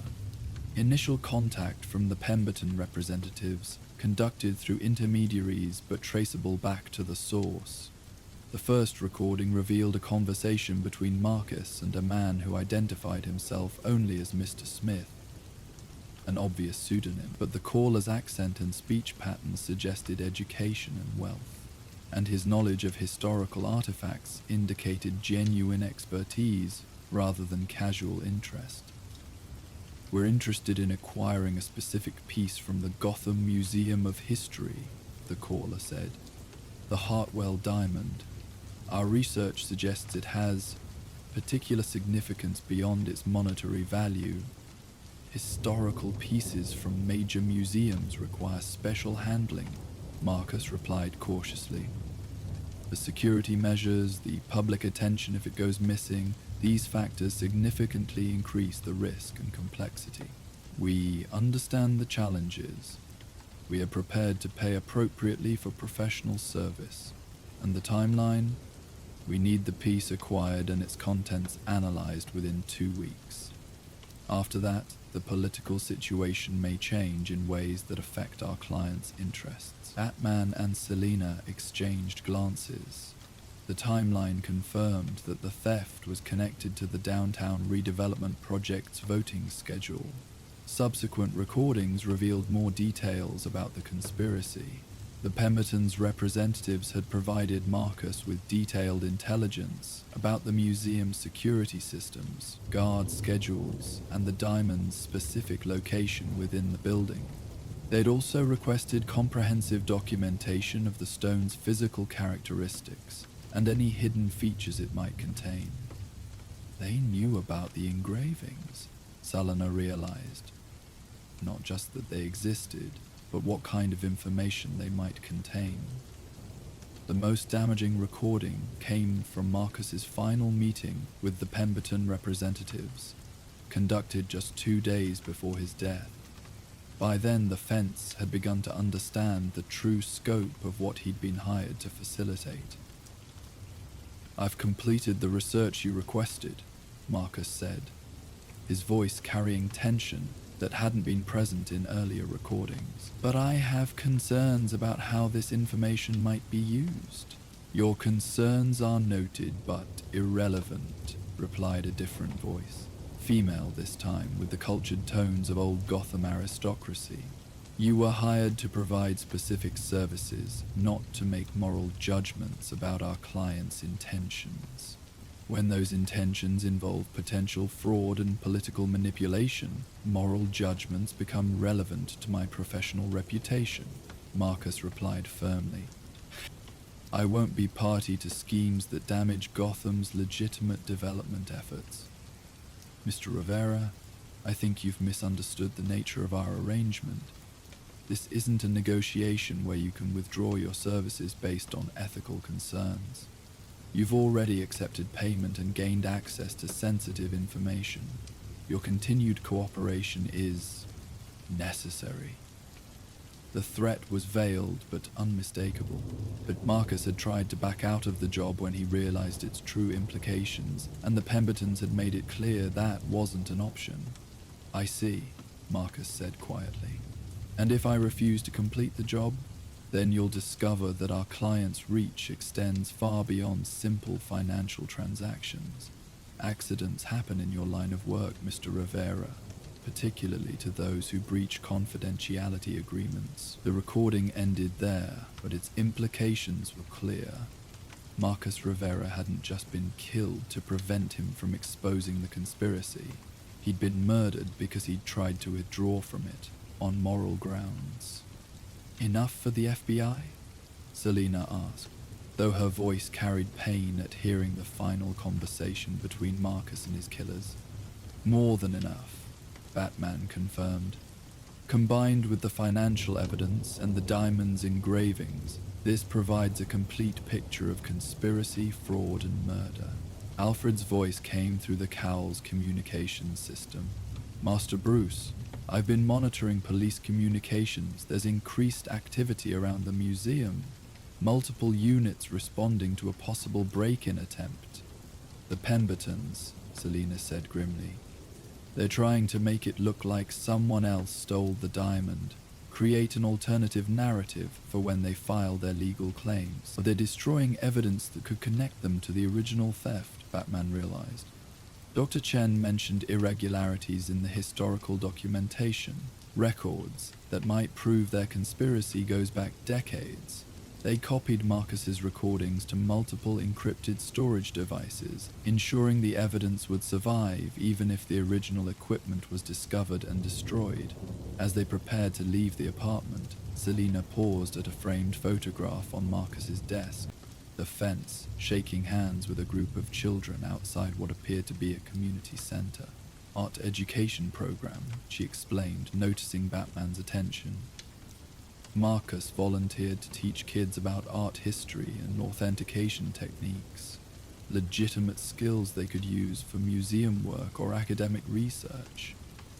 "Another reason his death matters," Batman observed. "Another reason the Pembertons need to pay for what they've done," she agreed.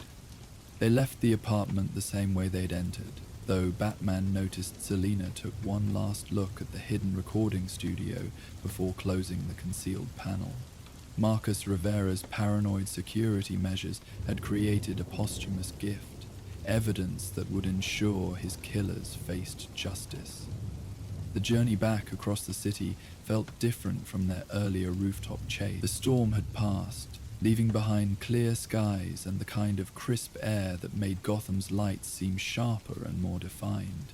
They moved with professional efficiency rather than desperate urgency, two people working together toward a common goal rather than predator and prey. "What happens after we turn over the evidence?" Selina asked as they paused on a rooftop overlooking the financial district. "The FBI launches an investigation. The Pembertons get arrested, their financial manipulation gets exposed, and the downtown redevelopment project proceeds without interference from century-old legal technicalities." "And the diamond?" "Returned to the museum, probably with enhanced security and a more complete historical documentation." Batman studied her expression, trying to read her thoughts. "Why?" "Just wondering if this is the kind of ending Marcus would have wanted. The bad guys in prison, the artifact returned to public display, justice served through official channels. You think he would have preferred a different approach?" Selina smiled, though it didn't reach her eyes. Marcus believed in working outside official channels when those channels failed to protect what mattered. But he also believed in accountability, making sure people faced consequences for their actions. She paused, looking out over the city lights. "I think he would have approved of using his recordings to expose the conspiracy. It's the kind of poetic justice he would have appreciated." They completed their journey to the FBI field office in downtown Gotham as dawn began lightening the eastern sky. Agent Sarah Martinez, the Bureau's lead investigator for financial crimes, arrived within an hour of receiving Batman's encrypted message. Her reputation for thoroughness and integrity had made her the obvious choice for handling evidence of this sensitivity. "Comprehensive," Agent Martinez said after reviewing the recordings, financial documents, and photographs of the diamond's hidden engravings. "This represents months of investigative work. How did you compile it so quickly?" sources and methods that need to remain confidential, Batman replied. But everything here is authentic and legally admissible. The diamond itself, Selina placed the protective case on Agent Martinez's desk, recovered from the thieves before they could complete their plan. The engravings contain coordinates that correspond to safety deposit boxes in 3 different banks, probably containing additional evidence of the Pembertons' financial manipulation. Agent Martinez handled the diamond with appropriate reverence, clearly understanding its historical significance beyond its role as evidence. We'll need comprehensive documentation of how this was acquired. Chain of custody procedures already prepared, Batman assured her, providing a detailed report that carefully omitted certain aspects of their investigation while maintaining legal accuracy. And your sources will remain anonymous but are available for testimony if required. He glanced at Selina, who nodded agreement. The important thing is stopping the conspiracy before it can cause further damage to Gotham's legitimate development efforts. Agent Martinez spent another hour reviewing the evidence, asking detailed questions about timelines, sources, and the connections between different aspects of the conspiracy. By the time they finished, she was clearly convinced of the case's merit and the evidence's authenticity. We'll move quickly, she assured them. Financial crimes of this scope require immediate action to prevent evidence destruction and asset concealment. She paused, studying their faces with professional curiosity. I have to ask, why bring this to federal authorities instead of handling it through unofficial channels? Because justice works best when it follows proper procedures, Batman replied. And because the victims deserve to see their attackers face legitimate consequences, not vigilante retribution. As they left the FBI building, Selina turned to him with genuine surprise. You really meant that, didn't you? About justice working best through official channels? Sometimes, he admitted, when those channels are capable of handling the situation effectively. He looked back at the federal building where Agent Martinez was already beginning the process that would ultimately bring down the Pemberton conspiracy. This case required evidence gathering and financial analysis that are better handled by professional investigators than vigilante action. And sometimes they require both, she pointed out. Official investigations, backed by unofficial intelligence gathering. They parted ways at dawn, with Selina disappearing into the city's awakening bustle with her characteristic grace. But not before she'd left him with something to consider. Marcus would have liked working with you on this. You both understood that protecting the city sometimes means protecting the things that give it meaning. Its history, its culture, its commitment to justice. Batman returned to Wayne Manor as the sun climbed over Gotham's skyline, painting the city in shades of gold and amber that transformed even its darkest corners into something approaching beautiful. Alfred was waiting with coffee and the kind of understanding that came from decades of shared experience with the complexities of justice and vengeance. A successful evening, Master Bruce. A successful collaboration, Batman replied, accepting the coffee gratefully. The evidence has been turned over to federal authorities. The Pembertons' conspiracy will be exposed, and Marcus Rivera's death will be avenged through proper legal channels. And Miss Kyle proved that sometimes the line between criminal and crime fighter is more complex than we like to admit. Batman considered this as he removed his cowl, becoming Bruce Wayne once again. She could have disappeared with the diamond, profited from the theft while the conspiracy continued. Instead, she chose to seek justice for someone who mattered to her. Alfred's smile carried paternal satisfaction. Perhaps that's the most important lesson of all. That justice is most meaningful when it's motivated by personal connection rather than abstract principle. 3 weeks later, the headlines told the story of the conspiracy's collapse. Federal arrests of the Pemberton family leadership, the exposure of decades-long financial manipulation, and the recovery of the Hartwell diamond for return to public display. The downtown redevelopment project proceeded on schedule, free from the artificial legal challenges that would have delayed it indefinitely. But, for Batman, the case's real conclusion came in a small item buried in the newspaper's community section. The Marcus Rivera Memorial Art Education Fund, established to continue the Fence's work with disadvantaged children interested in art history and museum studies. The fund's anonymous benefactor had provided enough funding to ensure its permanent operation. When he looked up from the newspaper, Alfred was standing nearby with an expression of knowing approval. "Miss Kyle, I presume?" the butler asked. "Most likely," Bruce agreed, though she'd probably deny it if asked directly. "The best kind of justice," Alfred observed. "The kind that honors the memory of the fallen while building something positive for the future." That evening, as Batman began his patrol of Gotham's streets, he found a small package waiting on the cave's computer console. Inside was a single playing card, the ace of spades with a stylized cat silhouette, and a brief note written in elegant script: "Thank you for helping me understand that sometimes the best theft is returning something to where it belongs. S." The note was unsigned, but its meaning was clear. In seeking justice for Marcus Rivera, both Batman and Catwoman had stolen something precious from the forces of corruption and greed. They had reclaimed the belief that Gotham's history and future belonged to all its citizens, not just those wealthy enough to manipulate them for personal gain. As he began his patrol through the rain-washed streets, Batman reflected on the complexity of justice in a city like Gotham.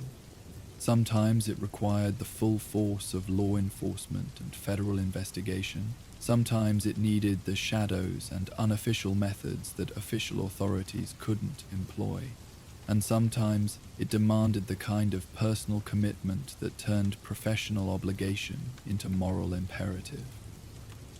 The storm had passed, but its effects lingered in the clean air and the renewed sense that even in Gotham's darkest corners, justice could prevail when people chose to work together rather than apart. In a city built on secrets and shadowed by corruption, that was perhaps the most valuable treasure of all. And so our tale of Gotham comes to an end.